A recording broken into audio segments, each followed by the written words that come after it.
sometimes when I see movies, I think I hurt this guy's feelings. Do you think I hurt Mickey's feelings? Is he sad that I go see all these movies without him? I think he is. I'm sorry for hurting your feelings, buddy.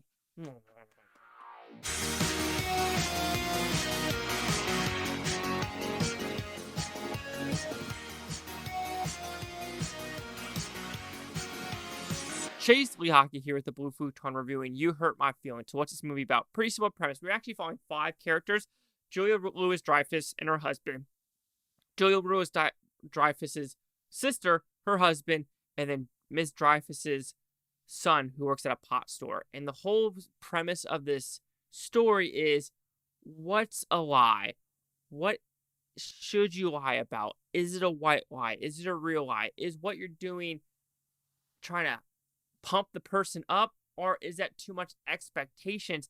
You should always just tell them the truth and be like, no, you know what? You want to be a movie star, you want to be a YouTuber, but you probably shouldn't, and you should probably go into this career field because that's putting too much pressure on someone. So, do I like this film? I thought it was a pretty good film. Like, overall, there was some superficialness to it where you're like, okay, is this people just bitching and moaning for a year or for an hour and a half? But there's one point in this movie where I said, holy shit, I witnessed this in real life with my mom and clocks. So when talking about the positives, I do think this is smartly written and directed script. This is someone that did both of them. So thumbs up for writing this and knowing what they want to direct. Yes, this is a very, I wouldn't say it's an easy movie to direct, but it's very much, you're in New York, you're following people around. There's nothing special happening with the camera. It's very stationary camera movements, but she does a good job. There's no reason to do anything special for this film. And the acting, everyone involved knows their parts. It's an extremely well job. It's witty, smart.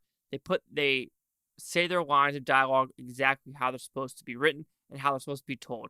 So you have some believability. It's like David Cross is in this movie as one of the therapists, patients, and there's some pretty much banter with that. It also makes you wonder, is therapy really needed for some people, or is it kind of worthless? Because some people just use it for a bitch and moan session and they expect the therapist to do something for them.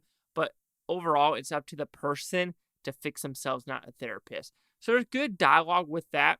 And then the whole, should you tell a lie? Is it okay to tell a lie? And what that means is, let's just put it bluntly, you have a dude that tries to play basketball, but he is just not good. Does the parents go, you could do it, you're really good at basketball? Or do you go to the kid and say, you really need to practice more? If not, basketball is not your thing. Let's try something else. And it makes me wonder, do we do that in today's day and age? Because we do not want to hurt people's feelings in today's day and age. It's like, holy shit. It's like, you got to tell someone, you suck at this. I'm sorry, you suck. And someone might be a YouTuber comment, be like, you suck at this. And I'll be like, you're probably right. I do suck at this. That's why I only have 2,100 subscribers, but I don't care. I don't do it for validation. I do it just because I got to watch this shit. Okay? That's the only reason. But when I say there is one part of this movie where I said, oh my God, I resonate with this, it has to do with gifts exchanges. Where if the husband and the wife talk, and the wife's like, oh, I like X pair of something. And in the husband's mind, that is, she likes all types of this. And what I mean by that is miniature clocks. That happened with my mom and my dad.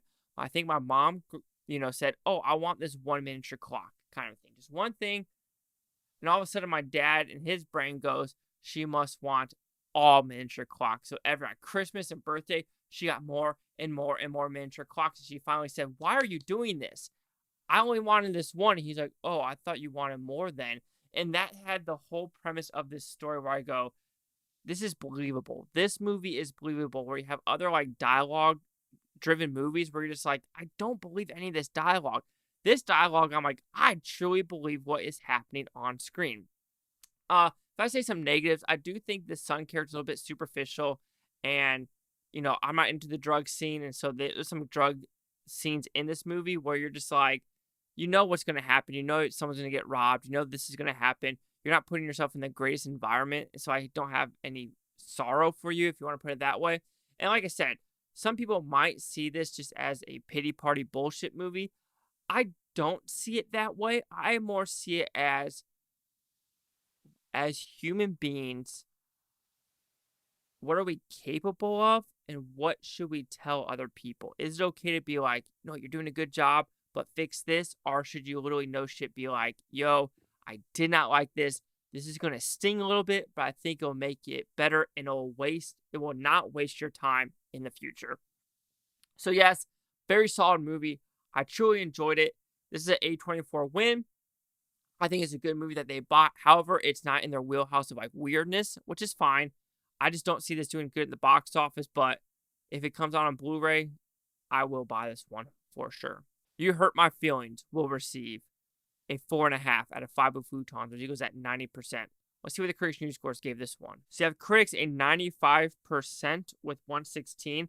Audience score of 56% with 350. Here's critic consensus. Smart, funny, and above all entertaining. You Hurt My Feelings finds writer-director Nicole Holofcener as sharply perspective as ever. I will agree. I'm a little shocked at the 58%. I don't know. I enjoyed this movie. It was a really smartly driven character study and dialogue movie. And it is very true. V-necks are trash. So 58, 90, 95. Chase Talk with the Blue Futon. Like, comment, subscribe. One more thing is Futon Toby. Futon, say, have a great day. I don't care if you want to stay tomorrow, week from now, month from now, a year from now. I love every single one of you. Maybe people aren't liking this one because they don't resonate with it. Even though I'm not married, don't have kids, I will get married one day. I'm pretty sure, right? Right? But no, just what I've witnessed, I was like, yeah, this shit's believable. Really, really believable. And yes, V-necks are still trash.